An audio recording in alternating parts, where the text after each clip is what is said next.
السلام علیکم ورحمۃ اللہ وبرکاتہ۔ ان الحمد للہ نحمده ونستعینه ونستغفره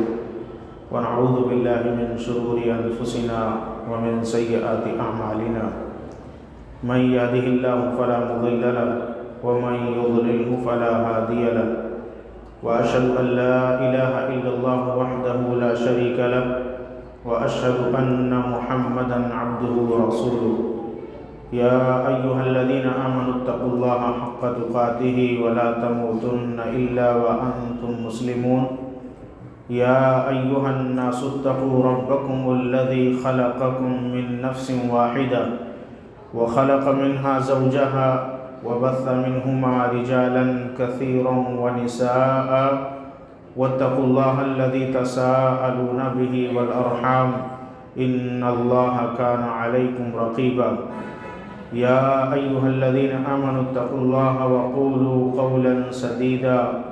یصلح لکم اعمالکم ویغفر لکم ذنوبکم ومن یطع اللہ ورسولہ فقد فاز فوزا عظیما۔ اما بعد فإن اصدق الحدیث کتاب اللہ وخیر الہدی ہدی محمد صلی اللہ علیہ وسلم وشر الامور محدثاتها وكل محدثة بدعة وكل بدعة ضلالة وكل ضلالة في النار۔ فأعوذ بالله السميع العليم من الشيطان الرجيم من همزه ونفخه ونفثه بسم الله الرحمن الرحيم۔ وإن لكم في الأنعام لعبرة نسقيكم مما في بطونه من بين فرث ودم لبنا خالصا سائغا للشاربين۔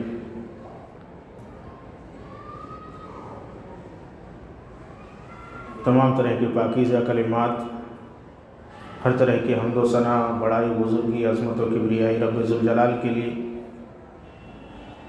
جو تن تنہا ہم سب کا، کائنات کا اور کائنات کے اندر بکھری ہوئی ہر چھوٹی بڑی جاندار اور بے جان مخلوقات کا رب ہے۔ بعد درود و سلام نازل و تمام انبیاء و رسول و پیغمبروں پر، خصوصاً نبی آخر الزمان محمد بن عبداللہ صلی اللہ علیہ وسلم پر،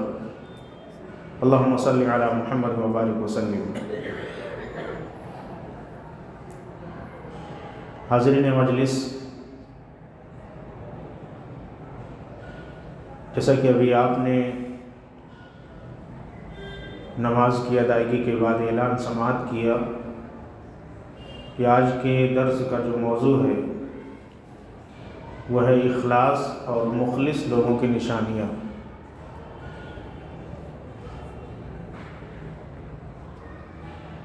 سب سے پہلے میں اللہ تبارک و تعالیٰ سے دعا ہوں کہ اللہ تبارک و تعالیٰ سب سے پہلے مجھے اور ہم سب کو صحیح معنوں میں سننے، سمجھنے اور عمل کرنے کی توفیق عطا فرمائے، آمین، تقبل یا رب العالمین۔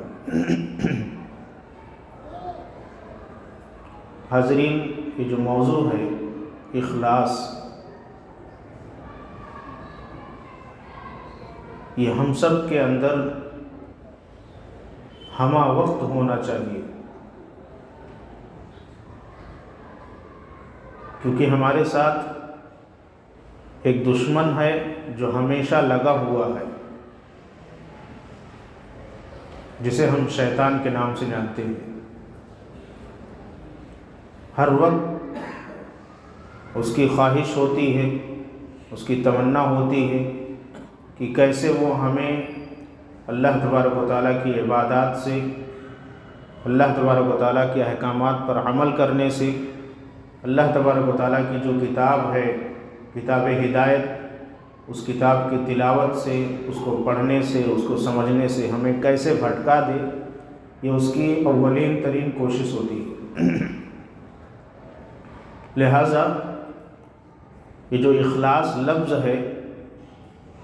یہ بہت اہم ہے۔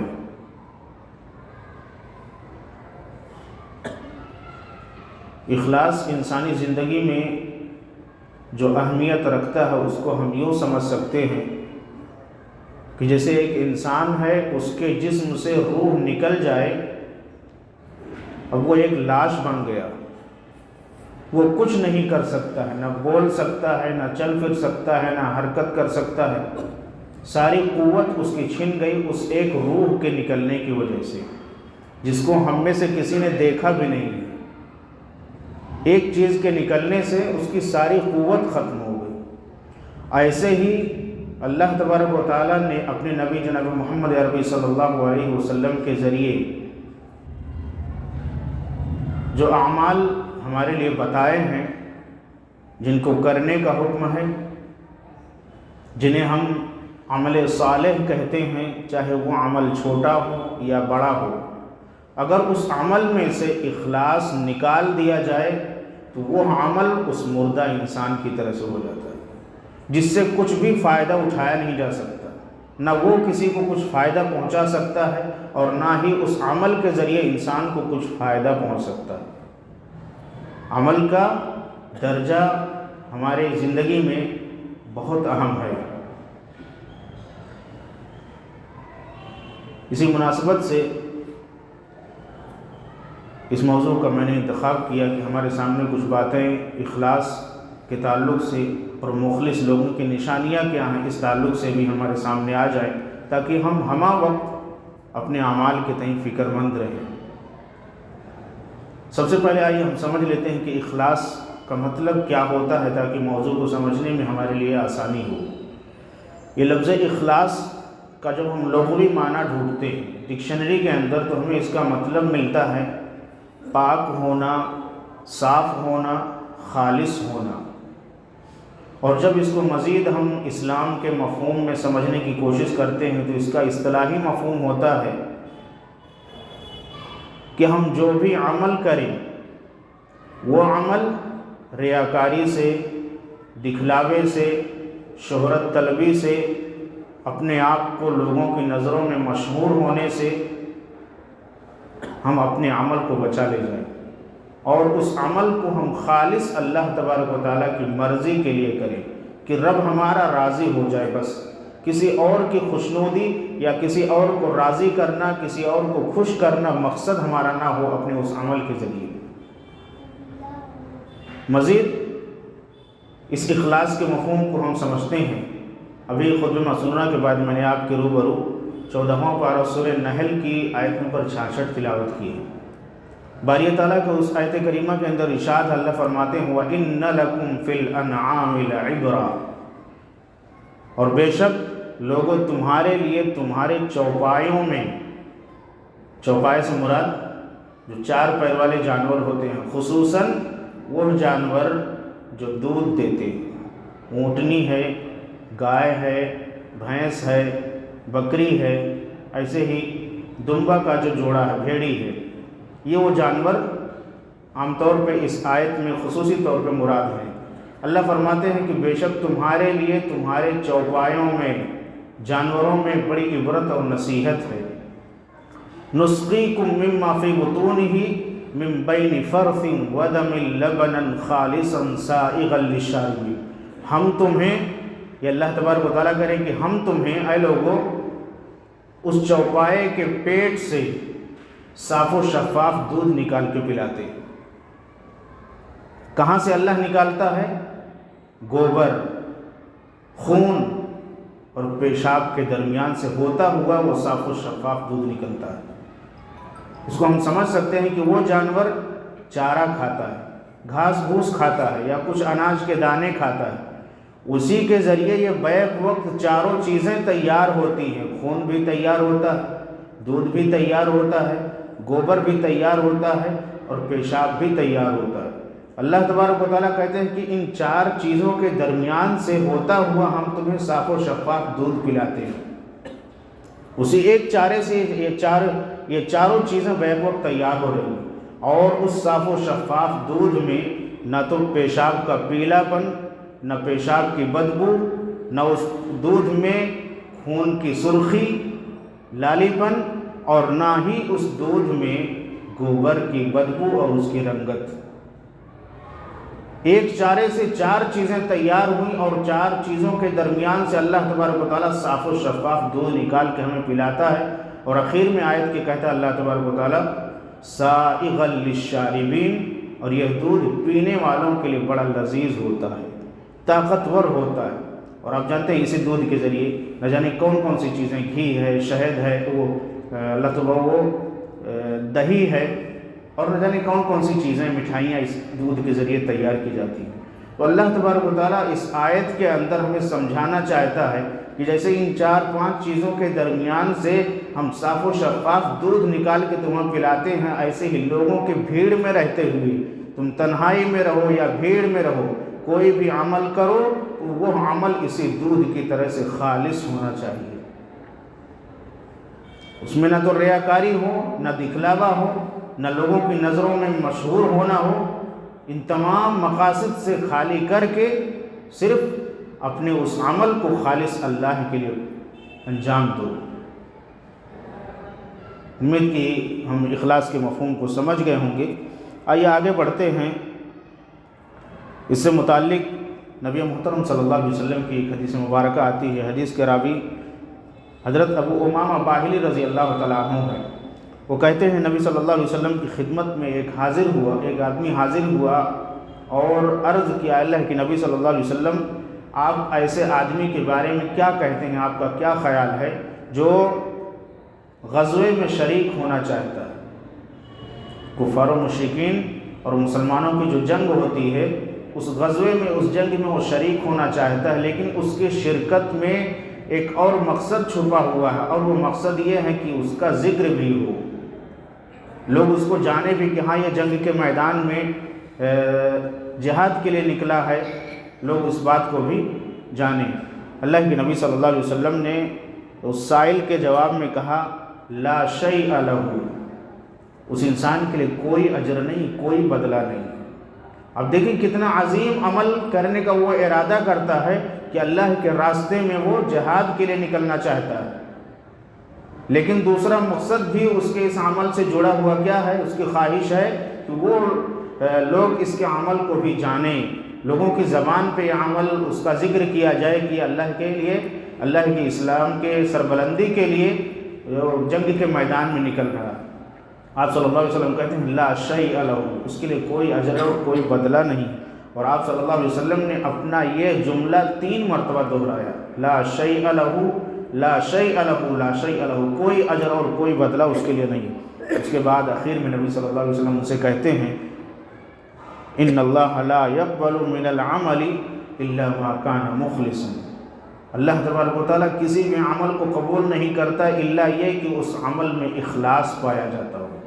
وابتغی بہ وجہہ، اور وہ عمل اس کی رضا کے لیے کیا جا رہا ہو کہ میرا رب میرے اس عمل سے راضی ہو جائے۔ آپ اندازہ لگا سکتے ہیں کہ جنگ کے لیے نکلنا اور غزوات میں شرکت کرنا کتنا مبارک اور کتنا اہم عمل ہے۔ اس میں شرکت کرنے والا اگر جان اور مال کے ساتھ شریک ہو اور دونوں سے ہاتھ دھو بیٹھے تو اسے اسلام نے شہید کے لقب سے نوازا ہے، جن کے بارے میں قرآن کہتا ہے وَلَا تَقُولُوا لِمَنْ يُقْتَلُ فِي سَبِيلِ اللَّهِ أَمْوَاتٌ، جو لوگ اللہ کے راہ میں قتل کر دیے گئے انہیں مردے مت کہو۔ اتنا بڑا عمل لے کر کے وہ نکلتا ہے، لیکن ایک اور سوچ اس کی آ گئی کہ لوگوں کی نظر میں میں مشہور ہو جاؤں، جس کی وجہ سے آپ نے کہا کہ اس کو کوئی بدلہ نہیں ملنے والا ہے۔ ایسے ہی اخلاصی کے تعلق سے ایک اہم بات ہم یہ بھی جان لیں کہ اللہ تبارک و تعالیٰ نے جب آدم علیہ السلام کی تخلیق کی، اس کے بعد ان کے اندر روح پھونکی، وہ ایک انسان کی شکل اختیار کر لی، بولنے کے قابل ہو گئے۔ اللہ تبارک و تعالیٰ نے کائنات کی تمام تر چیزوں کے نام انہیں بتا دیے۔ فلما انبأهم بأسمائهم قال الم اقل لكم انی اعلم غیب السماوات والارض۔ سورہ بقرہ کے اندر کافی تفصیل موجود ہے اس کی۔ اس کے بعد اللہ تبارک و تعالیٰ نے انہیں فرشتوں کے سامنے پیش کیا، انہوں نے ساری چیزوں کے نام جب بتا دیے تو اللہ نے فرشتوں سے سجدہ کرنے کا حکم دیا۔ وَإِذْ قُلْنَا لِلْمَلَائِكَةِ اسْجُدُوا لِآدَمَ فَسَجَدُوا، سب کے سب فرشتے سجدہ ریز ہو گئے آدم علیہ السلام کے لیے، الا ابلیس، سوائے ابلیس کے۔ اس موقع پہ اللہ تبارک و تعالیٰ نے جب اس سے سجدہ نہ کرنے کی وجہ دریافت کی، قال ما منعك الا تسجد اذ امرتك قال انا خیر منه خلقتنی من نار وخلقته من طین۔ اللہ نے کہا کہ تجھے سجدہ کرنے سے کون سی چیز نے روک دیا؟ سارے فرشتے سجدہ کیے، تو کیوں رک گیا؟ اس نے اپنی عقل لگائی وہاں پہ کہ اللہ تبارک و تعالیٰ تو نے آدم کو مٹی سے بنایا ہے، مٹی کی فطرت ہے نیچے رہنا، اور مجھے آگ سے پیدا کیا، آگ کی فطرت ہے اور اس کے شعلے اوپر بڑھتے ہیں، ایک اوپر جانے والی چیز پست رہنے والی چیز کا سجدہ کیوں کر سکتی ہے؟ اللہ تبارک و تعالیٰ سخت ناراض ہوا، اور اسی موقع پہ اللہ نے اس کو کہا تھا فَخْرُجْ مِنْهَا فَإِنَّكَ رَجِيمٌ، یہاں سے نکل جا، تو مردود ہے، وَإِنَّ عَلَيْكَ اللَّعْنَةِ إِلَى يَوْمِ الدِّينِ، اور تیرے اوپر میری لعنت حساب و کتاب کے دن تک جاری رہے گی۔ اس موقع پہ اس نے دعا مانگی تھی اللہ تبارک و تعالیٰ سے، رب انظرنی الی یوم یبعثون، اے میرے رب مجھے دوبارہ اٹھائے جانے والے دن تک کے لیے مہلت دے دی۔ اللہ نے فوراً اس کی دعا قبول کی، قال فإنک من المنظرین،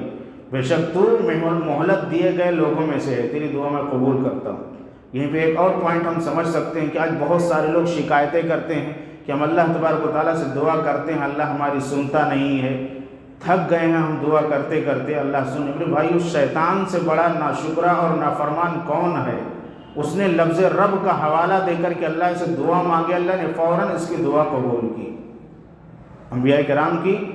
رب کے ذریعے شروع ہونے والی جو اللہ نے جو انبیاء کی دعائیں قرآن کے اندر ذکر کی ہیں، آپ اس کو اٹھا کر کے دیکھیے۔ علماء کرام لکھتے ہیں کہ لفظ رب کے ذریعے دعا کی جو دعائیں کی جاتی ہیں وہ اللہ رد نہیں کرتا ہے۔ ربنا ظلمنا انفسنا، آدم اور حوا علیہ السلام نے دعا کی، ابراہیم علیہ السلام نے دعا مانگی رب حب لی من الصالحین، اللہ نے نیک اولاد سے نوازا۔ زکریا علیہ السلام نے اولاد طلب کیا، رب لا تذرنی فردا وانت خیر الوارثین، اللہ نے ان کی بھی دعا قبول کی۔ موسیٰ علیہ السلام بے یار و مددگار ہیں، مدین شہر میں پہنچ گئے ہیں، کھانے پینے کے لیے کوئی چیز موجود نہیں ہے، نہ سر پہ چھت ہے، نہ نیچے رہنے کے لیے فرش صحیح سے ہے۔ دونوں لڑکیوں کے ڈول میں پانی بھر کر کے اور ان کو بکریوں کو پانی پلا کے آ کے ایک درخت کے سائے میں بیٹھ کے اللہ سے دعا مانگی، رب انی لما انزلت الی من خیر فقیر، اللہ جو کچھ تو مجھے دے دے میں اس کا محتاج ہوں۔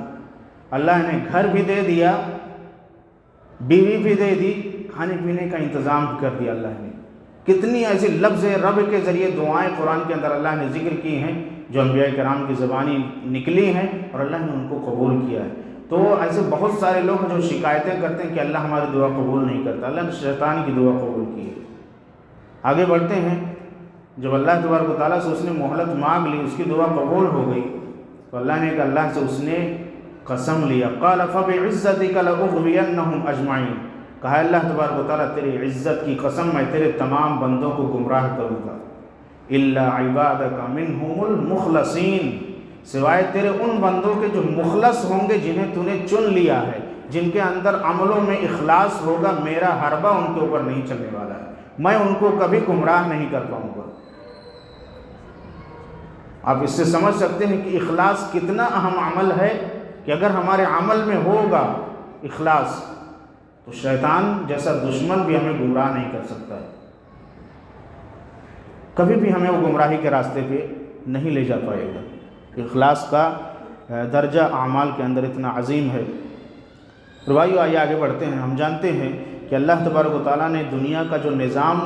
تشکیل کیا ہے، بنایا ہے، وہ بہت اہم ہے، اور اس نظام کے تحت ہم اگر غور کریں تو اس اخلاص کو بھی ہم بڑی آسانی سے سمجھ سکتے ہیں کہ ہر چیز اپنی علامات سے پہچان دی جاتی ہے، ہر چیز کے نام ہوتے ہیں، ہر چیز کی سائز ہوتی ہے، چھوٹی بڑی ہوتی ہے، رنگ اور بو ہوتی ہے جس سے وہ پہچان لی جاتی ہے۔ اسی طرح وہ لوگ جو رب والے ہوتے ہیں،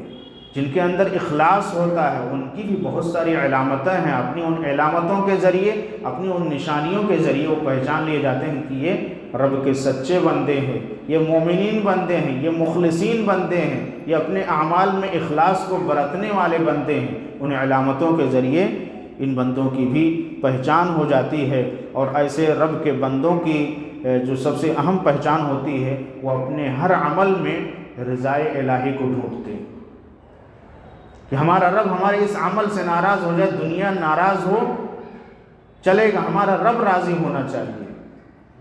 یہ اہم مقصد ہوتا ہے ان کے اعمال کے پیچھے، اور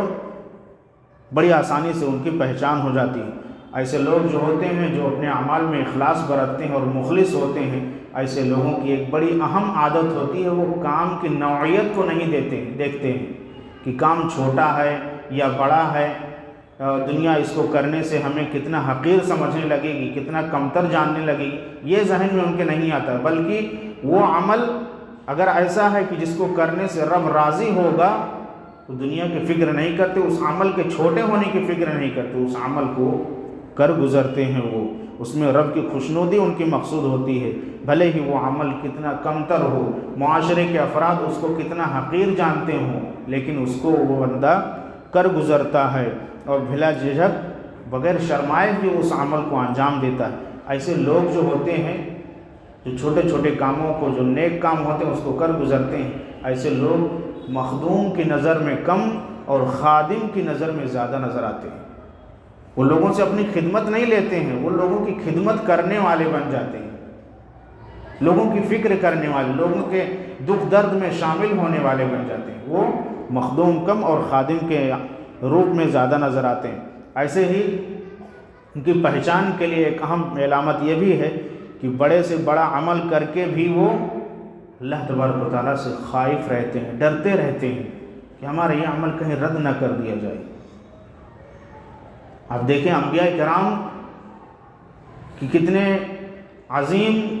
شخصیت گزری ہیں ان کی، اور اللہ کی نظر میں کتنے محبوب بندے گزرے ہیں۔ وہ خانہ کعبہ جس کی تعمیر میں حضرت ابراہیم علیہ السلام اور ان کے لخت جگر اسماعیل علیہ السلام دونوں لگے ہیں، دیواریں بلند کر رہے ہیں، ایک اینٹ اٹھا کر کے لا کے دیوار اونچی کر رہے ہیں، زبان پہ اس اہم عمل کی قبولیت کے لیے اللہ سے دعا جاری ہے، ربنا تقبل منا انک انت السمیع العلیم۔ یہ دل میں ایک خوف ہے کیونکہ کتنا اہم عمل ہے۔ اس گھر کی زیارت کے لیے پوری دنیا کے کونے کونے سے لوگوں کا بھیڑ ہوتا ہے، مجمع ہوتا ہے، لوگ اس گھر کا طواف کرتے ہیں، اس اللہ کے گھر کی تعمیر میں لگے ہوئے ہیں دونوں باپ اور بیٹے، اور پھر بھی ڈر لاحق ہے کہ یہ عمل رد نہ کر دیا جائے، اللہ اس عمل کو ٹھکرا نہ دے۔ اس کی قبولیت کے لیے اللہ تبارک و تعالیٰ سے دعا کر رہے ہیں، ربنا تقبل منا انک انت السمیع العلیم۔ نیکیاں کرنے کے بعد ایسے جو مخلص بندے ہوتے ہیں ان کے اندر کبر، گھمنڈ، بڑکپن، کبریائی، یہ ساری سوچ ان کے اندر نہیں آتی، اور یہی ساری سوچ جب انسان کے اندر آ جاتی ہے تو عمل میں اخلاص جو ہوتا ہے وہ ختم ہو جاتا ہے، اور غرور اور گھمنڈ یہ اپنا کر کے اپنی جگہ بنا لیتا ہے، اور شیطان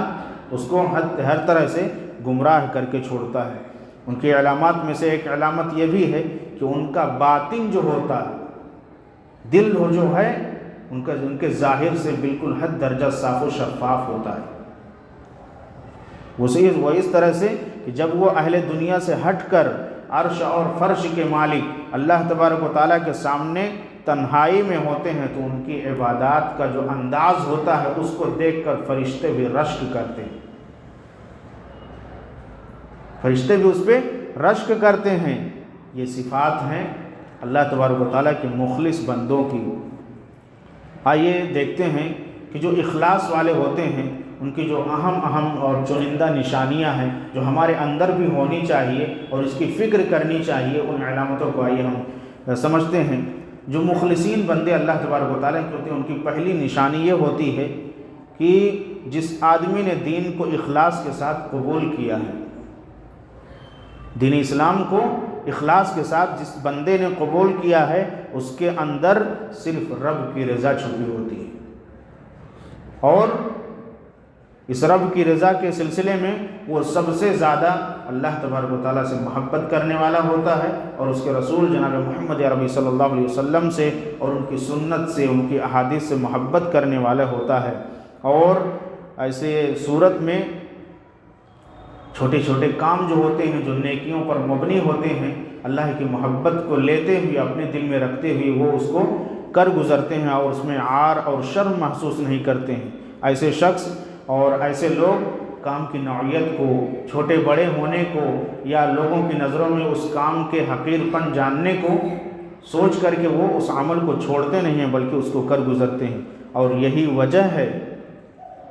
کہ اللہ کے نبی صلی اللہ علیہ وسلم نے اپنے صحابہ کرام کے اندر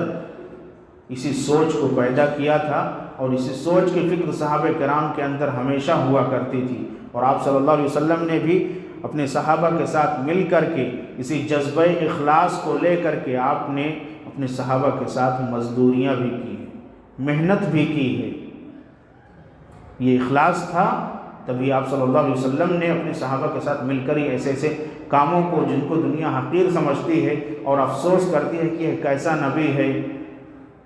لوگوں کی موجودگی میں بھی یہ عمارتوں کی تعمیر کرنے میں اور مسجد کی دیوار بلند کرنے میں لگا ہوا ہے، دنیا کتنی حقیر سمجھ رہی ہے، لیکن یہ جذبہ اخلاص آپ صلی اللہ علیہ وسلم کے اندر کوٹ کوٹ کر کے بھرا ہوا تھا۔ صحابہ کرام کے اندر اللہ کے نبی صلی اللہ علیہ وسلم نے اس اہم جذبے کو بھی پیدا کیا، اور اسی بنیاد پہ آپ صلی اللہ علیہ وسلم کے تعلق سے جب دیکھتے ہیں، ہم سیرت کا مطالعہ کرتے ہیں، آپ صلی اللہ علیہ وسلم مکہ چھوڑ کے جب مدینہ ہجرت کر کے گئے، وہاں پہ کوئی ابھی مسجد تعمیر نہیں ہوئی تھی، 2 یتیم بچے تھے، دونوں یتیم بچوں سے پیسے دے کر کے، قیمت دے کر کے مسجد کے لیے زمین خریدی گئی، اور جو زمین خریدی گئی تھی وہ بالکل ہموار نہیں تھی لا کر کے کہ وہیں پہ بنیاد ڈال دی جائے اور وہیں پہ عمارت کھڑی کر دی جائے، بلکہ وہ غیر ہموار تھی، اونچی نیچی تھی۔ اس کو برابر کرنے میں آپ صلی اللہ علیہ وسلم اپنے صحابہ کے ساتھ مل کر کے مٹیاں اٹھا رہے تھے، اور آپ صلی اللہ علیہ وسلم کے کپڑے پہ وہ مٹی پڑ رہی تھی اور آپ کو اس کی کوئی پرواہ نہیں ہوتی تھی، اور اسی سوچ کو لے کر کے آپ صلی اللہ علیہ وسلم اپنے صحابہ کے اندر، اپنے ساتھیوں میں اس جذبے کو اور مضبوط کر رہے تھے، اور آپ ان الفاظ میں ان کے اس ارادے کو مضبوط کر رہے تھے، اللہم لا عیش الا عیش الآخرہ فاغفر الانصار والمہاجرہ۔ اللہ تبارک و تعالیٰ اچھی عیش و عشرت کی جو زندگی ہے وہ در حقیقت آخرت کی زندگی ہے۔ اللہ تبارک و تعالیٰ تو انصار اور مہاجرین کی مغفرت فرما۔ یہ کلمے آپ صلی اللہ علیہ وسلم کی زبان سے جاری تھے، اور صحابہ اس کلمے کو سن کر کے مزید محنت کرنے میں لگے ہوئے تھے۔ اللہ کے گھر کے تعمیر کے لیے جو زمین ہموار کی جا رہی تھی، بڑے لگن سے، بڑے شوق سے اس میں جٹے ہوئے تھے۔ ایسے ہی غزوہ خندق کا واقعہ بھی آتا ہے کہ نبی صلی اللہ علیہ وسلم کے اخلاص کے حوالے سے حضرت براء بن عازب رضی اللہ تعالیٰ عنہ کہتے ہیں کہ نبی صلی اللہ علیہ وسلم بھی وہ کھڈا کھود رہے تھے جنگ خندق کے موقع پہ، صحابہ کی موجودگی میں آپ بھی کھڈا کھود رہے تھے، خندق کھودنے میں برابر سرابر آپ بھی شریک تھے، اور میں نے دیکھا کہ مٹی اڑ اڑ کر کے آ کے آپ صلی اللہ علیہ وسلم کے لباس پر پڑ رہی ہے، اور آپ کو اس کی کوئی پرواہ نہیں ہوئی۔ یہ جذبہ اخلاص تھا، آپ صلی اللہ علیہ وسلم نے اپنے اندر بھی اس کو پروان چڑھایا تھا، اور اسی جذبہ اخلاص کو صحابہ کے اندر بھی کوٹ کوٹ کر کے بھرا تھا۔ میرے بھائیو، مخلصین کی جو دوسری نشانی ہے وہ یہ کہ وہ نیک عمل کر کے اللہ تبارک و تعالیٰ سے ڈرتے رہتے ہیں، بالکل آزاد نہیں ہو جاتے ہیں کہ ہم نے نیک عمل کر لیا، ہم نے بہت بڑا کام کر دیا ہے، بلکہ وہ اس فکر میں ڈوبے ہوئے ہوتے ہیں کہ اللہ نے قبول کیا یا نہیں کیا۔ ہم نے سنا ہے، آپ نے بھی سنا ہوگا، پڑھا بھی ہوگا صحابہ کرام اور اسلاف کے تعلق سے کہ رمضان المبارک کے مہینے کو پانے کے لیے 6 مہینہ پہلے سے دعا میں لگ جاتے تھے، اللہ ہمیں رمضان ملا دے۔ رمضان میں جو کچھ ٹوٹی پھوٹی عبادتیں ہوتی اس کی قبولیت کے لیے رمضان کے گزر جانے کے 6 مہینے تک اس کی قبولیت کی اللہ سے دعا مانگا کرتے تھے، اللہ سے اتنے ڈرے ہوئے ہوتے تھے۔ لیکن ہماری حالت اس کے بالکل برعکس ہے، ہم چھوٹا کام کر لیتے ہیں، جب تک اس کام کے تعلق سے ہم ڈھول نہیں بجا دیں گے، لوگوں کو بتا نہیں دیں گے، تب تک ہمیں چین نہیں آتا ہے، اور اسی بنیاد میں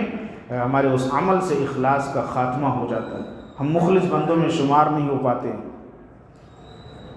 صحابہ کرام کے یہاں کتنی فکر تھی اور کتنا ڈر ہوتا تھا کہ نیک عمل کرنے کے باوجود بھی، قرآن کریم کی آیت کریمہ کی روشنی میں ہم سمجھتے ہیں کہ صحابہ کرام کا عمل اس حوالے سے کتنا عجیب تھا، اور آج ہمارا عمل کتنا عجیب ہے۔ 18واں پارہ سورہ مومنون آیت نمبر 60 میں اللہ تبارک و تعالیٰ نے فرمایا وَالَّذِينَ يُؤْتُونَ مَا آتَوْا وَقُلُوبُهُمْ وَجِلَةٌ أَنَّهُمْ إِلَىٰ رَبِّهِمْ رَاجِعُونَ، اور وہ لوگ جو میری دی ہوئی روزی میں سے لوگوں کو دیتے ہیں، لوگوں کی مدد کرتے ہیں، جو کچھ ہم نے نوازا ہے اس میں سے صدقہ و خیرات بھی کرتے ہیں، وَجِلَةٌ أَنَّهُمْ إِلَىٰ رَبِّهِمْ رَاجِعُونَ، ما آتوا وقلوبهم وجلة انہم الی ربہم راجعون، یہ نیک عمل کرنے کے باوجود ان کے دل سہمے ہوئے ہوتے ہیں، ڈرے ہوئے ہوتے ہیں کہ کہیں ہمارا یہ عمل رد نہ کر دیا جائے، ہمیں اللہ کی طرف پلٹ کر کے جانا ہے۔ یہ آیت کریمہ جب نازل ہوئی، صحابہ کرام نے بھی اس آیت کو پڑھا، اور حضرت عائشہ بنت ابی بکر صدیق رضی اللہ تعالی عنہ نے بھی اس آیت کو جب پڑھا تو آپ کو بڑا تعجب ہوا، اور نبی صلی اللہ علیہ وسلم سے پوچھ پڑی، اللہ کے نبی یہ کون لوگ ہیں کہ اللہ تبارک و تعالیٰ کی دی ہوئی نعمتوں میں سے خود استعمال کرتے ہیں اور لوگوں کو بھی دیتے ہیں، صدقہ و خیرات بھی کرتے ہیں، غریبوں مسکینوں کی مدد بھی کرتے ہیں، یہ کون لوگ ہیں؟ اس کے باوجود بھی ڈرے ہوئے کیوں رہتے ہیں؟ کیا یہ وہ لوگ ہیں جو شراب نوشی کرتے ہیں؟ کیا وہ لوگ ہیں جو چوریاں کرتے ہیں؟ اللہ کے نبی صلی اللہ علیہ وسلم نے کہا کہ اے ابو بکر صدیق کی بیٹی، یہ وہ لوگ نہیں ہیں جو نیکیاں کر کے اللہ سے ڈرے ہوئے ہیں کہ قبول ہوگا کہ نہیں ہوگا، اللہ رد کر دے گا یا قبول کرے گا۔ یہ وہ لوگ ہیں جو صدقہ و خیرات بھی کرتے ہیں، یہ وہ لوگ ہیں جو 5 وقتہ نمازوں کی پابندی کے ساتھ ساتھ نوافل اور دیگر عبادتوں کی بھی پابندی کرتے ہیں، لیکن اس کے باوجود بھی یہ اس بات سے ڈرے ہوئے رہتے ہیں کہ کہیں ان کے یہ سارے اعمال رد نہ کر دیے جائیں، اللہ قبول نہ کرے۔ اس فکر میں وہ نیک عمل کرنے کے باوجود سہمے ہوئے ہوتے ہیں، ڈرے ہوئے ہوتے ہیں، اور اس عمل کی قبولیت کے لیے اللہ سے دعا مانگتے رہتے ہیں۔ اور ان کی ایک خوبی اور اللہ کے نبی صلی اللہ علیہ وسلم نے بیان فرمائی، اولئک الذین یسارعون فی الخیرات، یہ وہ لوگ ہیں جو نیکیوں کے معاملے میں ایک دوسرے سے سبقت لے جاتے ہیں، ایک دوسرے سے آگے بڑھنے کی فکر کرتے ہیں اور آگے بڑھتے ہیں۔ اتنی ساری نیکیاں کرنے والے اور نیکیوں میں ایک دوسرے سے آگے بڑھنے والے، اس کے باوجود بھی اللہ سے خوف میں مبتلا رہتے ہیں کہ اللہ تبارک و تعالیٰ کہیں ہماری اس عمل کو ٹھکرا نہ دے، قبول نہ کرے، اس فکر میں وہ ڈرے ہوئے ہوتے ہیں۔ باوجود نیک اعمال کے صحابہ کا ڈر اس قدر تھا۔ ایسے ہی صحابہ کرام رضی اللہ عنہ جنہوں نے کیا کچھ نہیں کیا ہے ہم تک اسلام کو پہنچانے کے لیے، آج ہمیں اسلام کی قدر نہیں، ہمیں سب کچھ ریڈی میڈ چاہیے، ہمیں اسلام کی کوئی قدر نہیں ہے۔ انہوں نے ہم تک اسلام پہنچانے کے لیے کتنی قربانیاں دی ہیں، کتنی پریشانیوں اور مصیبتوں کا سامنا کیا ہے، اس کے باوجود وہ اس فکر میں ڈوبے ہوتے تھے کہیں ہمارے یہ اعمال رد نہ کر دیے جائیں۔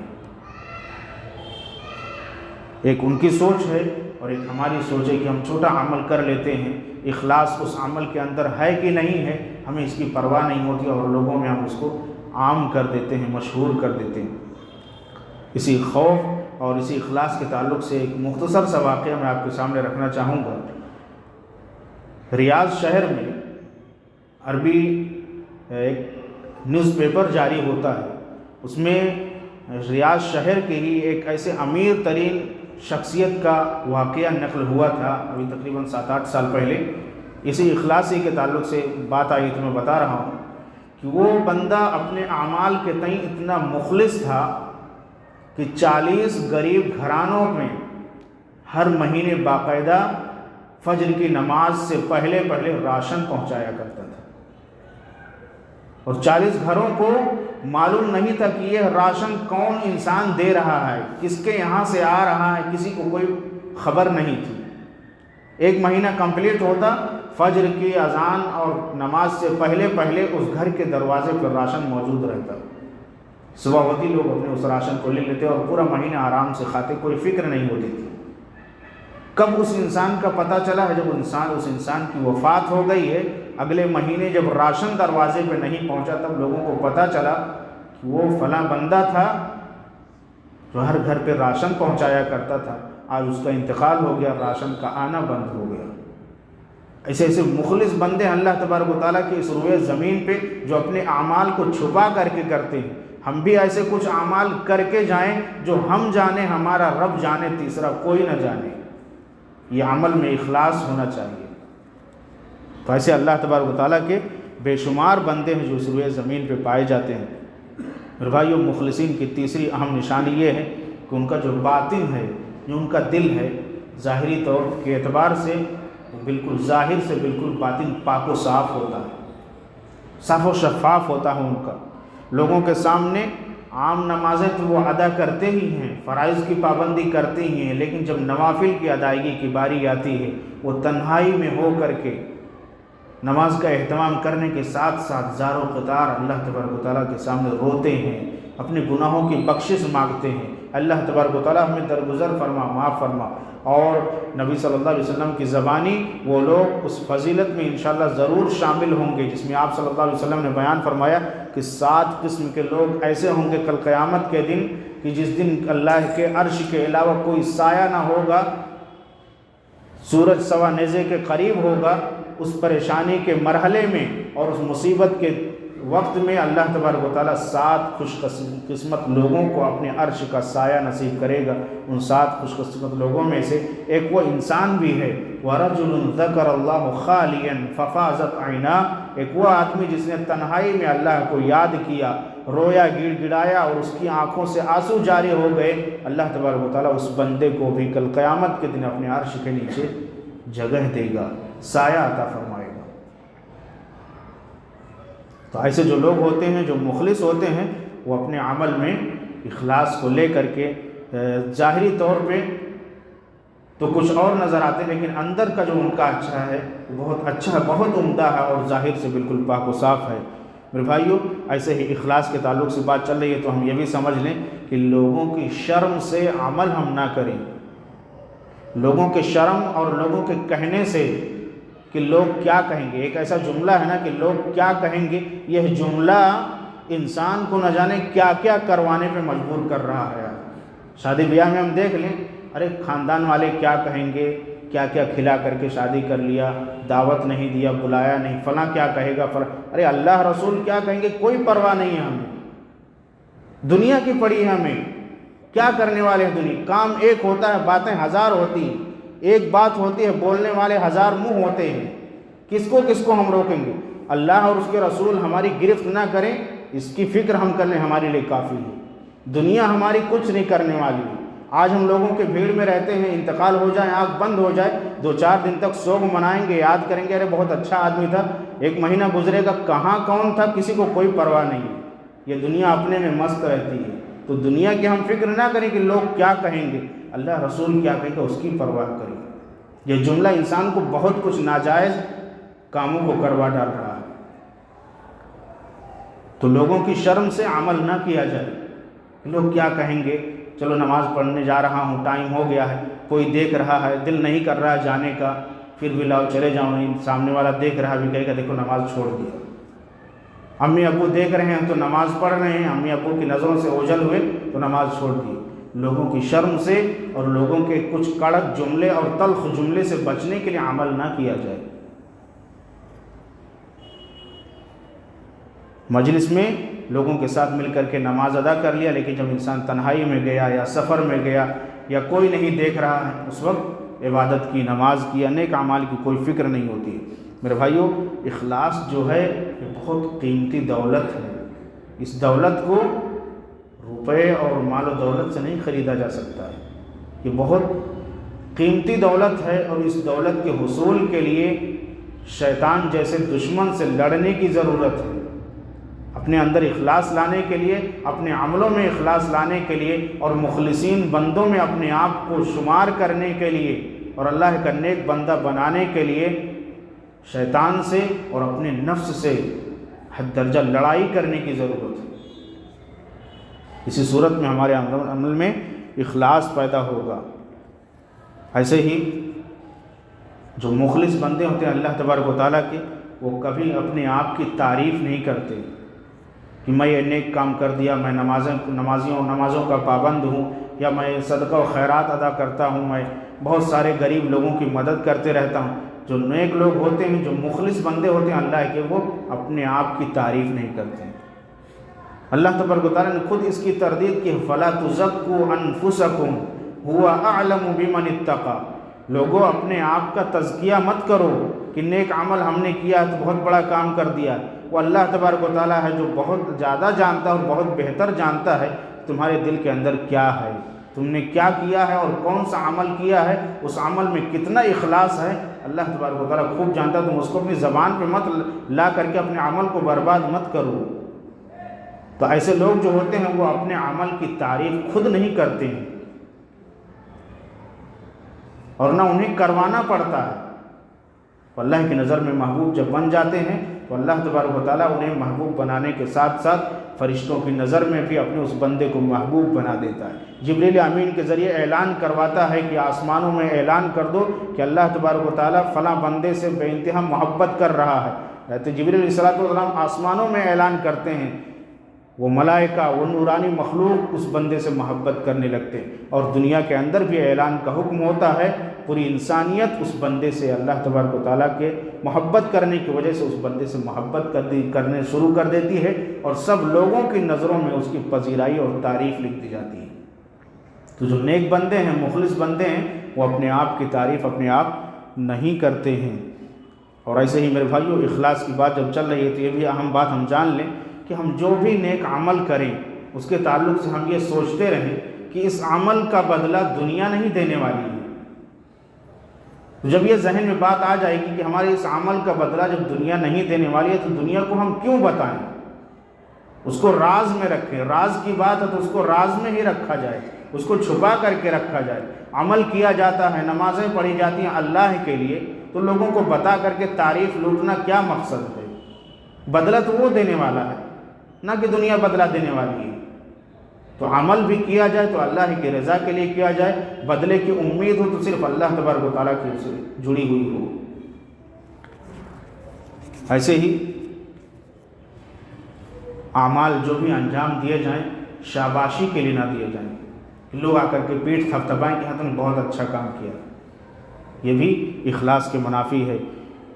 اسلاف میں سے ایک سلف کہتے ہیں، حضرت ابو حازم سلمہ بن دینار رحمۃ اللہ علیہ نے کیا خوب بات کہی ہے اس اخلاص کے تعلق سے کہ اگر ہمیں سمجھ میں آ جائے کہ اکتم حسناتک کما تکتم سیئاتک، لوگوں تم اپنے نیکیوں کو ایسے ہی چھپاؤ، اپنے اعمال میں ایسے ہی اخلاص پیدا کرو، اپنی نیکیوں کو ایسے ہی چھپاؤ جیسے تم اپنی برائیوں کو، گناہوں کو چھپاتے ہو۔ انسان گناہوں کو چھپاتا ضرور چھپاتا ہے۔ کوئی غلط کام کر لیا، وہ چاہتا ہے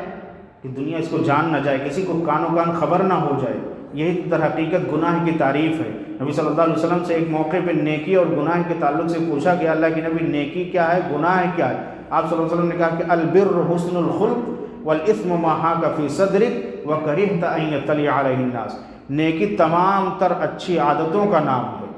ایک لفظ میں اللہ کے نبی صلی اللہ علیہ وسلم نے نیکی کے تمام کاموں کو سمیٹ کے بیان کر دیا کہ تمام تر اچھے کاموں کا نام نیکی ہے۔ اور گناہ کی بابت جب پوچھا گیا تو آپ نے کہا والاثم ما حاک فی صدرک، گناہ یہ ہے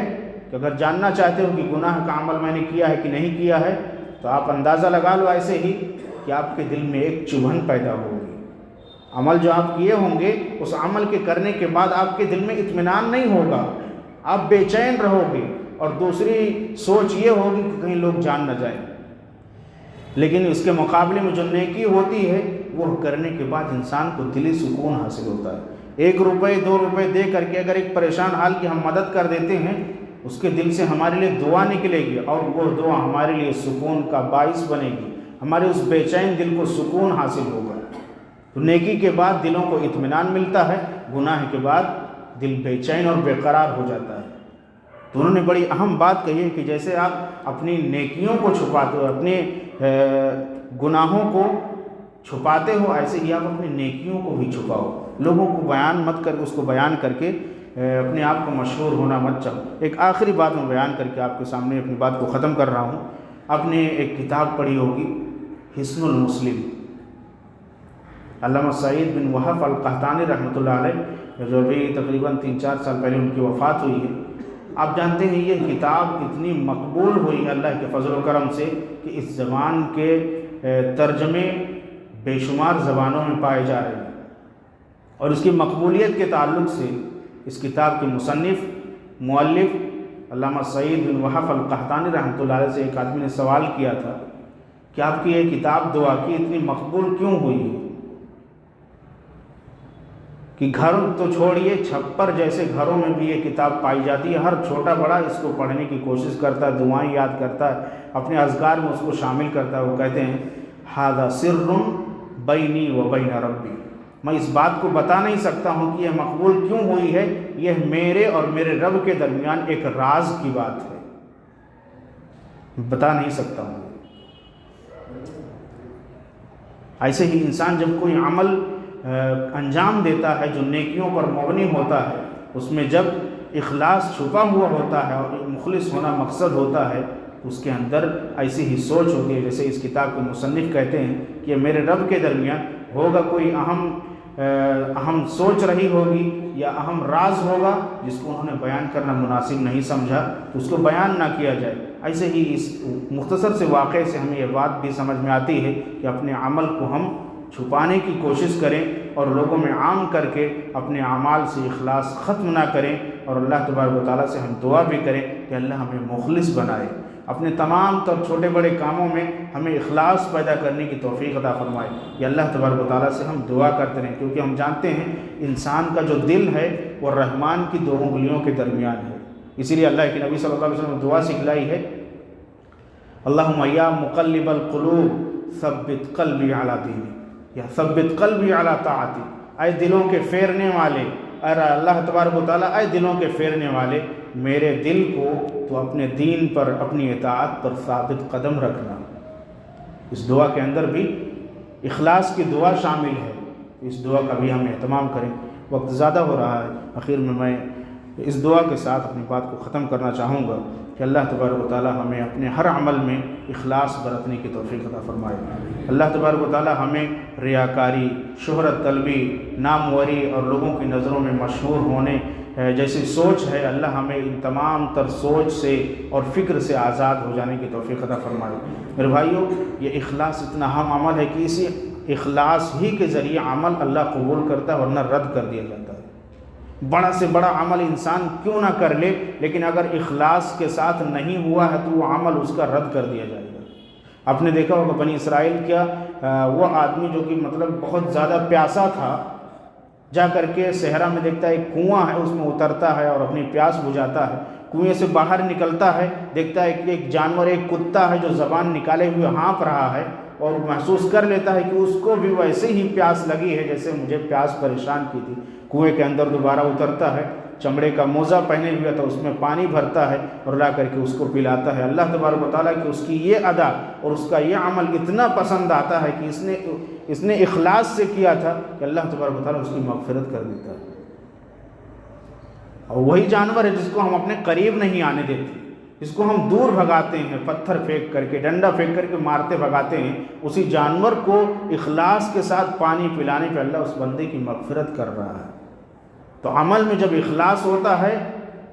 کتنا ہی حقیر اور کمتر عمل کیوں نہ ہو، اللہ تبارک و تعالیٰ اس کو قبول کر کے اپنے بندے کی مغفرت کر دیتا ہے اور اپنی جنت کا مستحق بنا دیتا ہے۔ یہ بہت اہم عمل ہے اخلاص کا اعمال کے اندر ہونا، ورنہ جو عمل اخلاص سے خالی ہوتا اس کے تعلق سے بھی اللہ نے سورہ کہف کے آخری رکوع میں اللہ نے یہ بات کہی ہے، قُلْ هَلْ نُنَبِّئُكُمْ بِالْأَخْسَرِينَ أَعْمَالًا، اے نبی آپ کہہ دیجئے کیا میں تمہیں ان لوگوں کے تعلق سے باخبر نہ کروں جو اعمال کے اعتبار سے بڑے خسارے اور نقصان میں ہوں گے۔ الَّذِينَ ضَلَّ سَعْيُهُمْ فِي الْحَيَاةِ الدُّنْيَا، یہ وہ لوگ ہوں گے جن کی دنیاوی کوششیں اسی دنیا میں رہ جائیں گی، برباد کر دی جائیں گی۔ وَهُمْ يَحْسَبُونَ أَنَّهُمْ يُحْسِنُونَ صُنْعًا، اور وہ گمان کیے ہوں گے کہ ہم نے بہت کچھ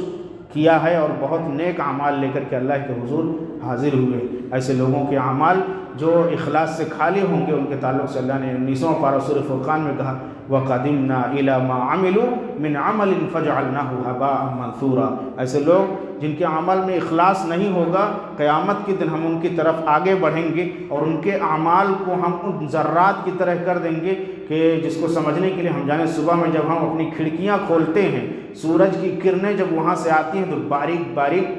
دیکھتے ہیں کہ کچھ اڑ رہا ہے، نظر آ رہا ہے۔ اللہ تبارک و تعالیٰ کہتا ہے کہ ایسے لوگوں کے اعمال جو اخلاص سے خالی ہوں گے، ان بکھرے ہوئے ذرات کی مانند ہم بنا دیں گے جس سے کوئی فائدہ نہیں اٹھا سکتا ہے اور نہ ہی اس سے کچھ کام لیا جا سکتا ہے۔ تو میرے بھائیو، اخلاص بہت اہم چیز ہے، ہر انسان کے عمل میں اخلاص کا ہونا بے انتہا ضروری ہے۔ اللہ تبارک و تعالیٰ ہمیں اپنے تمام تر اعمال میں اخلاص جیسی اہم چیز کو برتنے کی اور پیدا کرنے کی توفیق عطا فرمائے۔ اللہ تبارک و تعالیٰ ہمیں کہنے اور سننے سے زیادہ عمل کرنے کی توفیق عطا فرمائے۔ آمین۔ تقبل یا رب العالمین، وآخر دعوانا الحمد للہ رب العالمین، والسلام علیکم ورحمۃ اللہ وبرکاتہ۔